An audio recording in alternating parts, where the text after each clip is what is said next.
चलिए देखिए, यहाँ पर हम लोग प्रोनाउन ऑब्जेक्टिव केस का प्रयोग देखेंगे, जिसमें 1, 2, 3 नियमों का अध्ययन करेंगे। यहाँ पर जो प्रोनाउंस है, इससे पहले हम लोग नॉमिनेटिव केस का प्रयोग देखे थे और आज हम लोग देखेंगे ऑब्जेक्टिव केस का प्रयोग, जो रूल नंबर 1। तो देखिए, सबसे पहले हम यहाँ पर जानेंगे कि नॉमिनेटिव केस होता क्या चीज है। नॉमिनेटिव केस होता क्या चीज है, तो और ऑब्जेक्टिव क्या होता है। तो देखिए, ही, सी, यू, दे ये नॉमिनेटिव है। ही, सी, यू, दे ये नॉमिनेटिव है। इसका प्रयोग वाक्य में कर्ता के रूप में किया जाता है।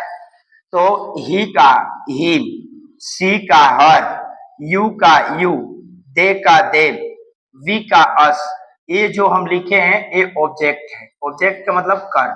तो हम यहाँ पर इसका न प्रयोग देख करके हम लोग इसका प्रयोग यहाँ पर समझेंगे। तो देखिए, यहाँ पर कहता है कि किसी वाक्य में वर्ब के बाद ऑब्जेक्ट के रूप में प्रयोग किया जाता है, ऑब्जेक्टिव केस का किया जाता है। तो यहाँ पर जैसे माई ग्रैंडफादर, ये हमारा कर्ता हो गया, एक प्रकार का नॉमिनेटिव केस हो गया। लेकिन यहाँ पर जो वर्ब है, वर्ब के बाद ये जो मी आया है, यही ऑब्जेक्ट है। उसके बाद अ स्टोरी, इसका अर्थ ये हुआ कि मेरे दादाजी एक कहानी मुझे सुनाए, यानी मेरे दादा एक कहानी मुझे सुनाए। तो मुझे मतलब मी, ये यहाँ पर ऑब्जेक्ट है, जिसका प्रयोग वर्ब के बाद किया गया है। अब यहाँ पर क्या है, I teach them, I teach them. तो यहाँ पर आई आपका नॉमिनेटिव केस है और देम यहाँ पर ऑब्जेक्टिव है। तो टीच आपका वर्ब है, वर्ब के बाद यहाँ पर जो देम लगा है ये ऑब्जेक्ट का रूप धारण किया है। इसका अर्थ है कि आई टीच देम, मैं उनको पढ़ाता। टीच माने होता है पढ़ाना, सिखाना। तो मैं उनको पढ़ाता हूँ। रूल नंबर 2, किसी वाक्य में वर्ब के बाद कंजक्शन के रूप में या कंजक्शन के साथ इसका प्रयोग किया जाता है। किसका, ऑब्जेक्टिव केस का। तो यहाँ पर देखेंगे कि यहाँ पर माई फादर, उसके बाद यहाँ वर्ब है, वर्ब के बाद यहाँ पर लगा हुआ ऑब्जेक्ट है और यहाँ पर आया हुआ एंड कंजक्शन है, कंजक्शन है। यहाँ पर जो एंड आया है वो कंजक्शन है। उसके बाद जो मी आया है ये भी ऑब्जेक्ट है। उसके बाद क्या आया, टू प्ले इन द सन।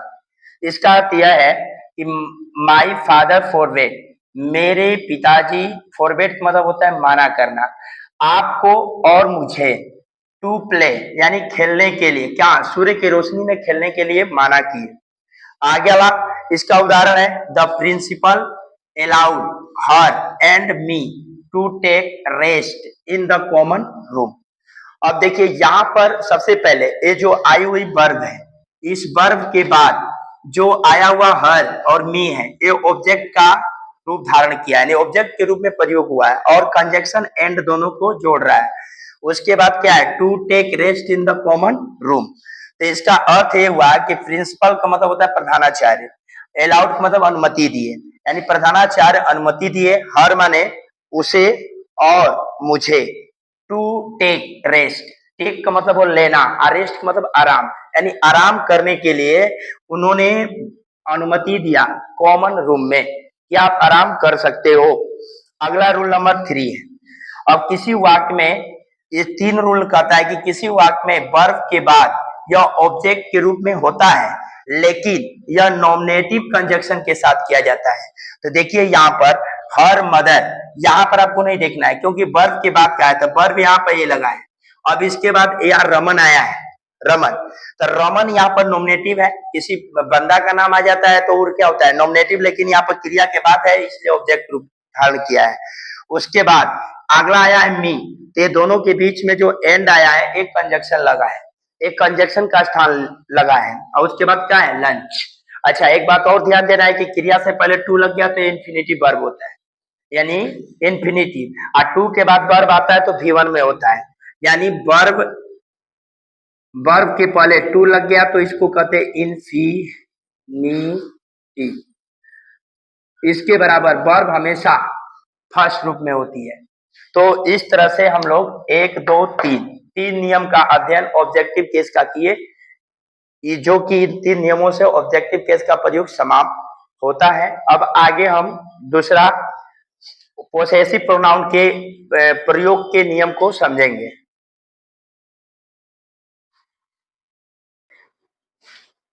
चलिए देखिए, हम इसके आगे अब देखेंगे पोसेसिव केस का प्रयोग। यहाँ पर पोसेसिव का मतलब होता है अधिकार, पोसेसिव का मतलब होता है अधिकार जमाना। तो हम अधिकार जो नाउन के ऊपर जताया जाता है उसी को कहते हैं पोसेसिव प्रोनाउन, यानी संज्ञा के बदले में जो शब्द लगता है और नाउन पर अपना अधिकार जमाता है उसी को हम बोलते हैं पोसेसिव प्रोनाउन। अब यहाँ पर पोसेसिव को समझना है तो देखिए पोसेसिव कौन होता है। तो देखिए आई आपका नॉमिनेटिव हो गया, आई का माई माने क्या होता है मेरा। तो ये जो मेरा कहते हैं तो कोई भी वस्तु पर जब अपना अधिकार जमाते हैं तो यहाँ पर माई अपना स्थान अधिकार का ले लेता है। उसी प्रकार से यू का योर होता है, उसी प्रकार से ही का हिज होता है, उसी प्रकार से सी का हर होता है, उसी प्रकार से वी का आवर होता है, दे का देयर होता है। तो ये जो इधर है my your his her our their, ये आपका पोसेसिव प्रोनाउन है। जब ये पोसेसिव है तो इसी का प्रयोग यहाँ पर रूल नंबर 1 में लिखा गया है कि पोसेसिव प्रोनाउन का प्रयोग नाउन के पहले नहीं होता है, इनका प्रयोग नाउन के पहले नहीं होता है। तो चलिए देखिए यहाँ पर हम लोग करते क्या चीज है। यहाँ पर एग्जाम्पल है, देखिए यहाँ पर hours college was closed yesterday. तो इस वाक्य में हम यदि देखते हैं तो यहाँ पर आवर, यहाँ जो आवर्स है तो ये जो आवर्स है तो ये आपका यहाँ पर पोसेसिव का स्थान जो लिया है ये गलत है, इसलिए नाउन से पहले इसका प्रयोग नहीं होगा। तो यहाँ पर ये पोसेसिव यहाँ पर आवर्स है तो यहाँ पर इसका प्रयोग इस रूप में नहीं होगा। तो यहाँ पर लिखा क्या गया है कि आवर्स कॉलेज, तो ये यहाँ पर गलत फॉर्म है। अब यहाँ पर इसी का प्रयोग यहाँ पर है, देखिए our college was close yesterday. Our का मतलब क्या होता है मेरा, आवर्स के माने हमारा, आ कॉलेज का मतलब महाविद्यालय, वाज माने था, आ क्लोज यस्टरडे का मतलब बंद था, यानी हमारा विद्यालय बंद था, महाविद्यालय बंद था। अब यहाँ पर देखिए योर है, वाई ओ यू आर, तो यहाँ पर जो योर है तो इसका प्रयोग यहाँ पर मोटर से पहले यानी नाउन से पहले किया गया था। ये देखिए ये जो आवर है योर है ये पोसेसिव एडजेक्टिव है, न कि ये पोसेसिव प्रोनाउन है। तो योर मोटरसाइकिल इज न्यू, तो यहाँ पर कहा गया है कि आपकी जो मोटरसाइकिल है वो नया है। अगला है रूल नंबर 2, पोसेसिव प्रोनाउन का प्रयोग सेंटेंस के वर्ब के बाद किया जाता है, यानी सेंटेंस के बाद किया जाता है। तो यहाँ पर देखिएगा यहाँ पर क्या है, he has lost my notebooks as well as yours. तो यहाँ पर देखिए यहाँ पर जो लगा हुआ है ही आपका नॉमिनेटिव केस है। तो यहाँ पर बोल रहा है रूल कि इसका प्रयोग यानी सेंटेंस के वर्ब के बाद किया जाता है। तो देखिए ही हैज लॉस्ट माई, तो ए एडजेक्टिव है, पोसेसिव एडजेक्टिव है, जबकि पोसेसिव प्रोनाउन आपका योर्स है। तो यहाँ पर क्या है, यहाँ लॉस्ट माने खोना होता है, वर्ब है, इसके बाद यहाँ पर क्या किया गया है पोसेसिव प्रोनाउन का प्रयोग, लेकिन यहाँ पर एडजेक्टिव का किया गया है। तो इसका अर्थ यह हुआ ही हैज लॉस्ट माई नोटबुक, यानी उसका अपना जो नोटबुक है वो खो गई। एज वेल एज योर्स, यानी तुम्हारे जैसा, हमारी जो नोट्सबुक थी यानी उसका जो नोट्सबुक खो गई है वो तुम्हारे जैसा था। अगला है please save his life and hers. तो यहाँ पर देखिए ये जो सेव के बाद यहाँ पे लगा है ये पोसेसिव एडजेक्टिव है, और यहाँ पर जो स्थान लिया हुआ है हर्स, ये आपका क्या है, पोसेसिव प्रोनाउंस है। तो यहाँ पर कह रहा है कृपया सेव हिज लाइफ, कृपया जो जीवन है उसे सुरक्षित करें, एंड हर्ष यानी अपना भी साथ में। अगला रूल नंबर 3 है। ये वो 3 नंबर रूल में पोसेसिव प्रोनाउन का प्रयोग किसी वाक्य में कर्ता के रूप में किया जाता है। तो यहाँ पर देखिए योर्स, यहाँ पर जो योर्स है पोसेसिव प्रोनाउन है, तो यह कर्ता का स्थान लिया है क्योंकि कर्ता के बाद क्रिया आती है। तो yours is a new car, यानी आपकी जो गाड़ी है वो नया है। अगला है, अच्छा यहाँ इसके बाद एक एग्जांपल और है, हर्ष इज अ ब्यूटीफुल साड़ी, यानी उसका जो साड़ी है वो क्या है, बहुत सुंदर है। अगला है रूल नंबर 4, पोसेसिव प्रोनाउन का प्रयोग किसी वाक्य में प्रीपोजिशन ऑब्जेक्ट के रूप में किया जाता है, यानी प्रीपोजिशन और प्लस में ऑब्जेक्ट के साथ किया जाता है। किसका, प्रोसेसिव प्रोनाउन का। तो देखिए यहाँ पर प्रीपोजिशन को यहाँ पर समझिए, जो प्रीपोजिशन है वो 2 शब्दों से बना हुआ है, एक प्री से बना है, एक पोजीशन से बना है। तब प्री का मतलब क्या होता है, पहले, और पोजीशन का मतलब होता है स्थान, यानी वैसे शब्द जो नाउन और प्रोनाउन के पहले लग जाए तो उसको हम क्या कहते हैं, प्रीपोजिशन। तो ये दोनों जब मिल जाता है तब पहले स्थान। जैसे प्रीपोजिशन में कुछ यहाँ पर लिखा गया है, ऐसे इनकी संख्या 40-45 ले बेसी होती है। तो यहाँ पर लिखा गया है to, of, on, at, with, upon, over, from, ये सब प्रीपोजिशन है, ये इनका स्थान नाउन से पहले लगता है। तो यहाँ पर आइए, जब यहाँ से आप प्रीपोजिशन देख जाते हैं और यहाँ से देखिए ये जो हम लिखे हैं यहाँ पर माई, उसके बाद योर्स, हिज, हर, उसके बाद आवर, देयर, तो ये आपका एडजेक्टिव है, यानी पोसेसिव एडजेक्टिव है।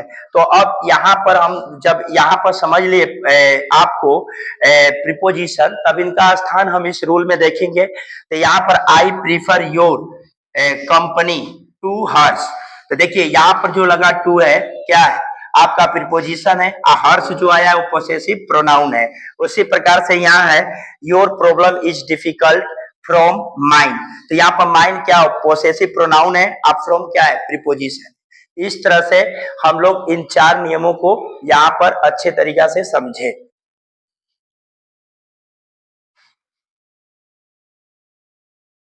अब यहाँ पर हम लोग 5वां, इसका लास्ट रूल है, इसको हम लोग देखेंगे। अब यहाँ पर दिया है कि पोसेसिव प्रोनाउन का प्रयोग इन्फिनिटिव 2 + V1 कर्ता के रूप में किया जाता है। तो यहाँ पर हम इसे देखेंगे कि यह किस रूप में इस नियम में प्रयोग इसका किया गया है। तो यहाँ पर देखिए, ये जो इन्फिनिटिव होता है, इन्फिनिटिव, इन्फिनिटिव हम कहते किसको है, तो इन्फिनिटिव बराबर प्रीपोजिशन, प्रीपोजिशन प्लस वर्ब। जब ए वर्ब के पहले, यानी वर्ब के पहले प्रीपोजिशन लग जाता है, उसको इन्फिनिटिव बोलते हैं, इन्फिनिटिव बोलते हैं। अब प्रीपोजिशन का यहाँ पर जो इन्फिनिटिव में प्रयोग किया जाता है वो अक्सर टू किया जाता है, यानी इन्फिनिटिव के रूप में यहाँ पर प्रीपोजिशन लिखा गया है, तो प्रीपोजिशन की संख्या तो अधिक है मगर सबका नहीं, केवल टू का प्रयोग, यानी वर्ब से पहले यानी हो जाता है। तो यहाँ वर्ब मतलब भी, अब यहाँ पर टू के बाद भी लगता है तो V1 होती है, और इतना इक्वल टू जब होता है तो किसी भी सब्जेक्ट का कर्ता का रूप धारण करता है। एक कर्ता का मतलब क्या होता है, कर्ता का मतलब कर्ता, यानी कर्ता का रूप धारण करता है। कर्ता क्या होता है, किसी भी वाक्य का मुख्य जो रोल करता है उस वह कर्ता ही होता है, यानी जो कार्य करता है वही होता है कर्ता। तो यहाँ पर इन्फिनिटिव में आपने देखा कि प्रीपोजिशन प्लस वर्ब, यानी वर्ब से पहले प्रीपोजिशन, तो प्रीपोजिशन की संख्या अधिक होती है, लेकिन पूरे नहीं, उनमें से केवल सिर्फ टू, और वर्ब यहाँ पर भी आइस का 1, यानी टू लग गया, उसके बाद वर्ब लगती है तो इसको हम कहते हैं V1, तो इसके इक्वल टू बराबर सब्जेक्ट यानी कर्ता। तो अब यहाँ पर हम इसको देखेंगे, ए रूल में कहा है कि पोसेसिव प्रोनाउन का प्रयोग इन्फिनिटिव प्लस 2 + V1 कर्ता के रूप में किया जाता है। तो अब आइए देखिए, mister Thakur allowed his children to go to the museum, but Mr. Jha did not allow her to go. यहाँ पर वाक्य में कहा जा रहा है कि मिस्टर ठाकुर अलाउड मतलब अनुमति दिए, हिज चिल्ड्रेन मतलब अपने बच्चे को, to go to the museum यानी बच्चे को अनुमति दिए कि तुम म्यूजियम जाते हो यानी जा सकते हो। उसके बाद बट लेकिन mister Jha did not allowed her to go यानी मिस्टर ठाकुर अपने बच्चों को अनुमति देते हैं म्यूजियम जाने के लिए, लेकिन जो मिस्टर यहाँ पर झा है वह अपने बच्चों को जाने की इसकी अनुमति नहीं देते हैं। तो यहाँ पर जो आया है, यहाँ पर गो, यहाँ पर वर्ब है और यहाँ पर टू, तो ये आपका इन्फिनेटिव का यूज हुआ है, वही इन्फिनेटिव का यूज यहाँ पर हुआ है। इस तरह से हमारा पोसेसिव प्रोनाउन के पोसेसिव प्रोनाउन में पूरे 5 रूल थे। 5 रूल का प्रयोग हम लोग यहाँ पर देखें और एक अच्छे समझ के साथ देखें, और आज से यही हम आपको सलाह देंगे कि इसको रिवीजन के साथ अच्छे से बेहतरीन से तरीका से इसे आप रिवीजन कीजिए, ताकि आपके एग्जामिनेशन में ऑब्जेक्टिव में ये प्रश्न यहाँ से आते हैं। और इसके सिवा आपके हाई जो उच्च क्लास है उनमें भी इनका प्रयोग ग्रामर का किया जाता है, चाहे आज के कंपटीशन का क्षेत्र हो, चाहे आप किसी भी प्रकार के एंट्रेंस एग्जाम स्कूल में जाते हो देने, वहां पर प्रोनाउन से क्वेश्चन अधिकांश रहता है। इसलिए आपको ये बोलेंगे कि इसका नोट्स और प्लस में इसकी जो रिवीजन है इस प्रकार से कीजिए, ताकि कि आपके लिए यह बेहतर रहे। और सबसे बड़ी बात यह चीज है कि आज जानते हो कि आज का जो जमाना जो चल रहा है, न्यू मॉडर्न लाइफ जो आ गई है, फ्यूचर कह लो, तो इसमें इंग्लिश का प्रयोग बहुत अधिक है। बहुत लोगों को इंग्लिश की एक बीमारी रहती है, उन्हें इंग्लिश का नाम लेते ही उन्हें ऐसा लगता है कि उनका दिमाग मतलब पहले उनका सही था, यानी साइंस मैथ हर एक सब्जेक्ट पढ़ने में बच्चों को आज क्या होता है, उनका मन एक सब्जेक्ट के नाम पर उनका ताजा हो जाता है, लेकिन जहां इंग्लिश की बात आती है तहां वे लगता है कितने बोझ और बोझ से और कितने दुख से वह पीड़ित हो गए। तो इसलिए हम आपको कहेंगे कि इसकी ऐसे रिवीजन कीजिए ताकि आप भी उन बच्चों के कैटेगरी में ना जाएं, क्योंकि इंग्लिश हमारे लिए अति आवश्यक है। आज के बढ़ते हुए जो कंपटीशन एग्जामिनेशन और हर एक जगह इंग्लिश की क्या है, एक डिमांड ज्यादा है, तो उसके आपको लैंग्वेज भाषा में ये जो प्रोनाउंस है और चाहे आपके ग्रामर की कोई भी पार्ट है, उसका एक अहम भूमिका है, जिससे आपको इंग्लिश को समझने में और हर एक आपके कार्यों में मदद देने के लिए इच्छुक है।